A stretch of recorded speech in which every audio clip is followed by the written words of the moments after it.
What up, YouTube? Web Mike here, and I would like to talk about the best movies of 2022 because we've had a lot of bad entertainment this year. In a previous video, I talked about from the gutter to the good, but now I want to talk about the ones at the top.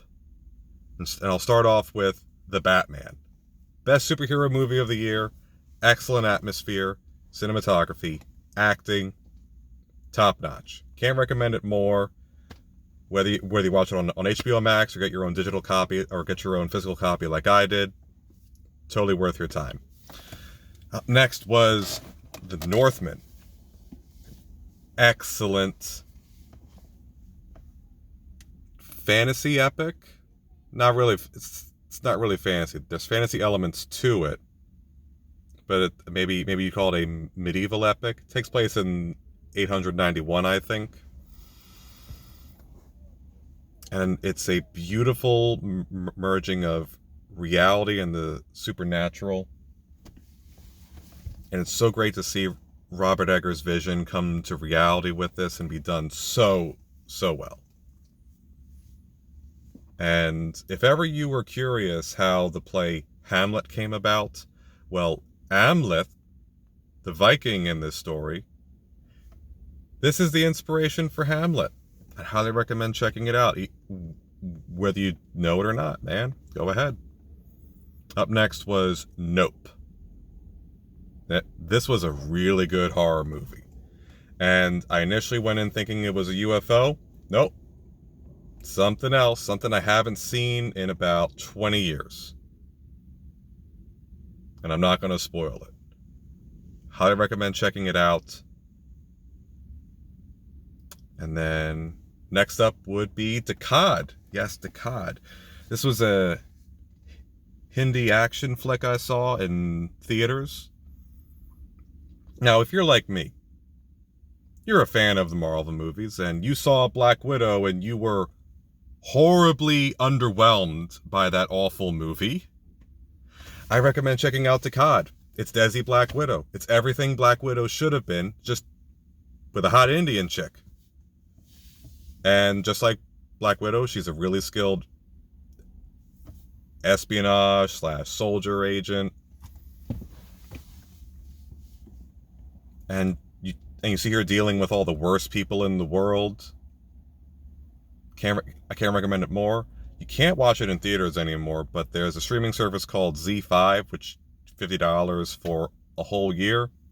Best bang for your buck. Go ahead. Next movie was Violent Night. I saw this 3 times in theaters. Amazing every time. Almost packed every single time. Now, I usually have good theater etiquette, but whenever I would do the small little emotes like everyone else in the theater would have roughly the same reaction, maybe even have a good chuckles or two.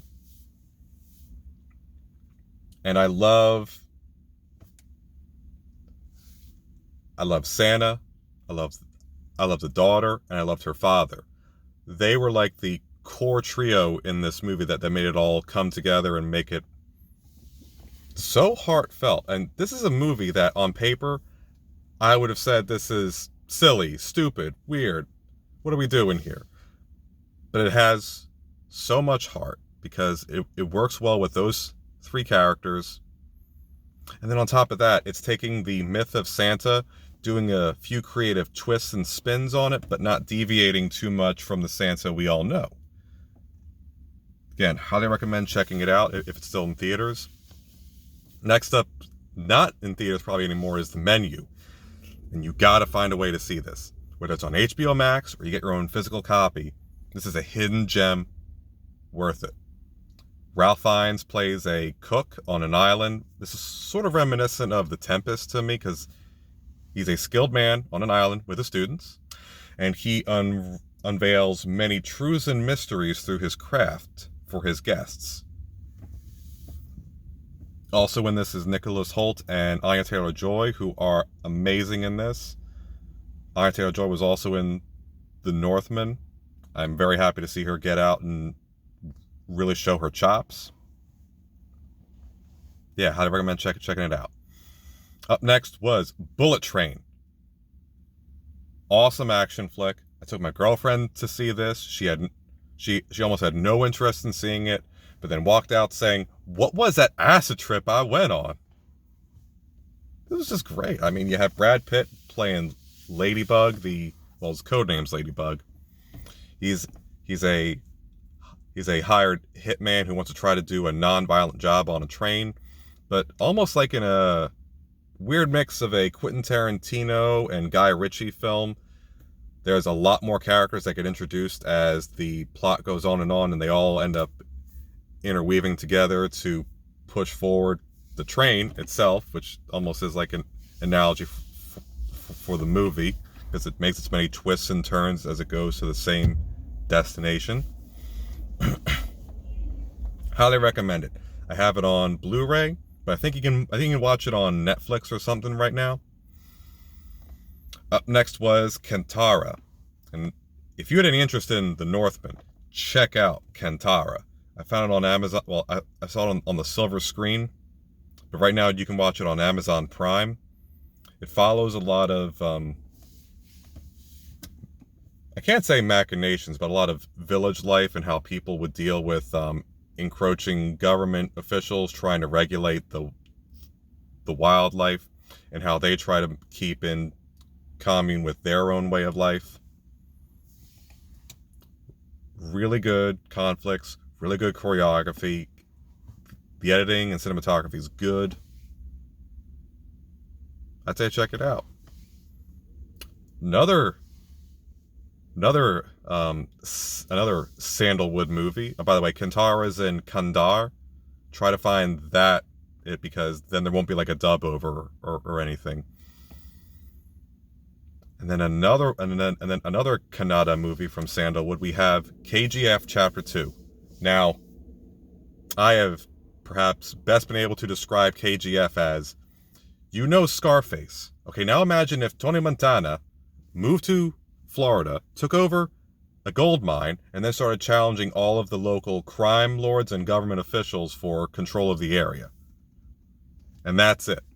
That was a Chapter 1. Now we're on to Chapter 2. Again, both can be found on Amazon Prime. Check it out. It's well worth your time. Another one well worth your time is The Black Phone.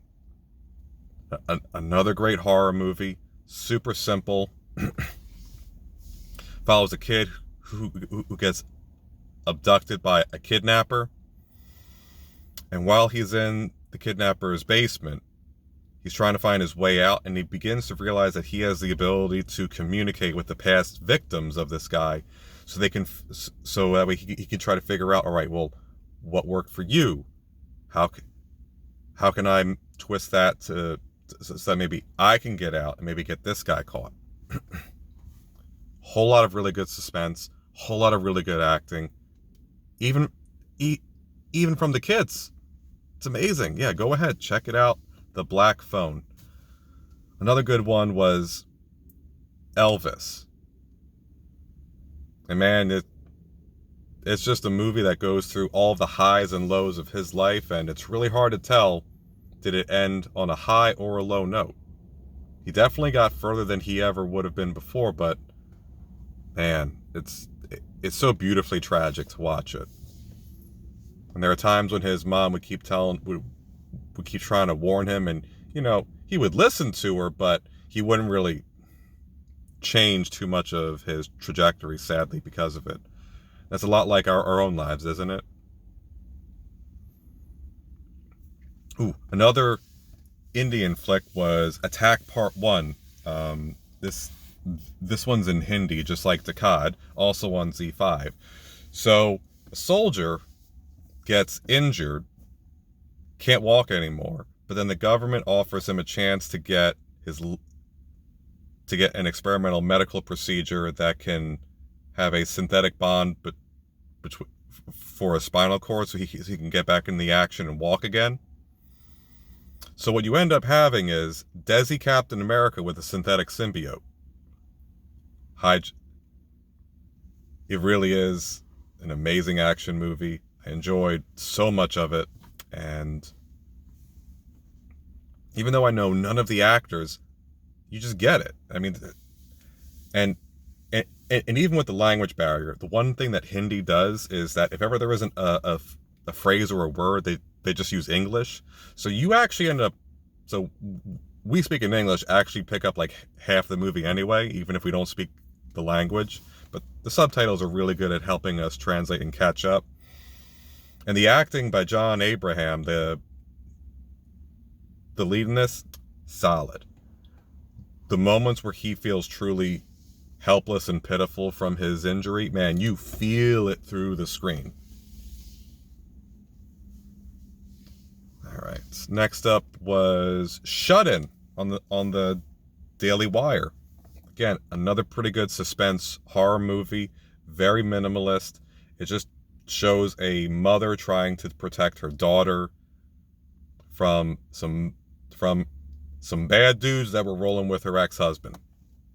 Don't want to say too much more because the story is really simple. Go ahead and get out there and watch it somehow. Now, I don't know any way other than supporting the Daily Wire to do that. I had no problems doing that, but yeah, it's a solid movie.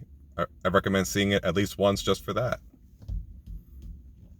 Another really awesome movie was Father Stu, starring Mark Wahlberg. Ugh, what a story that really cuts right to you, man.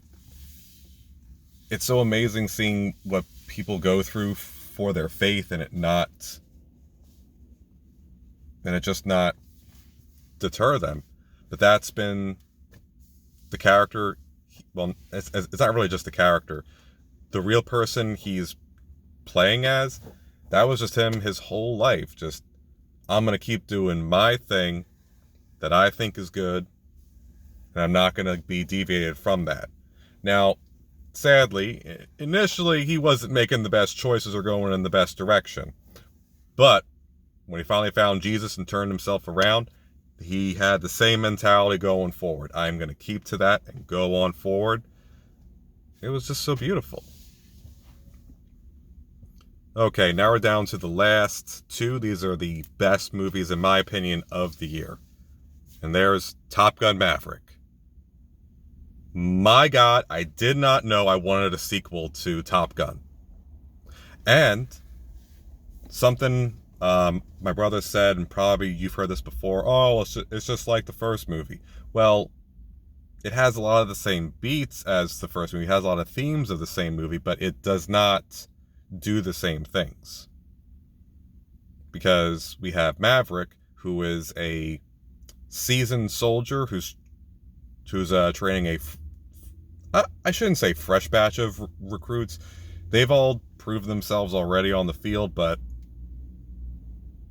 you always have a plan until someone punches you in the face and then it's gone. And that's what he does for all these recruits.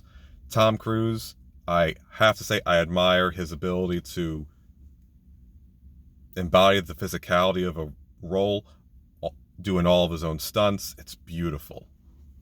And the relationship he has with his friend's son, Rooster, in this movie, acting is top-notch. Whole lot of pathos, whole lot of drama, great action, and it's real. Because, again, they use real fighters, real G's. I don't know how they convinced the army or whatever to let them do it for so long, but, man, they did pay off well for this. And it was almost like it was a time capsule movie, because, like, it doesn't seem to be marred with anything from the outside. It just seemed to be doing its own thing. And that was just so nice. And then finally, there is the top movie of the year. RRR. Again, you can find this on Z5 or Netflix. This is a Telugu action movie, and it is the best movie you will see or have seen in a long time. The two main characters, Rama Raju and Bheem, they're based off of historical figures of the same names, but even though they never actually met, this is them in a fictionalized world meeting and working together. Now, they do meet each other, They do strike up a friendship, but little do they know, they're actually opposed to each other. And eventually it's going to come to a head, and they're going to have to make decisions about, does my mission matter more? Or do my people, or do my values matter more? And this is when the movie begins to incorporate not just being an action movie, but it's also a buddy movie. There's a little bit of romance that comes in with each of their love interests. Then there's a bit of a music video moment. Now, it doesn't really detract at all from the story, because it's all very organic to what's happening in it. And yeah, you're just going to love it, I think. Everyone I've shown this or recommended it to loved it. Without question. Not saying, oh, I like that for an Indian movie, or oh, I liked it for an international movie. No. I saw a good movie. Kind of like when seeing Train to Busan. Some things just translate any language barrier. But all right, those are my top movies of 2022. I want to thank you for sticking around this long. If you really liked it, hit that like button or drop a comment below. Tell me, are there any that I missed that you think I should watch? I'd love to hear them all. But for now, WebMike, out.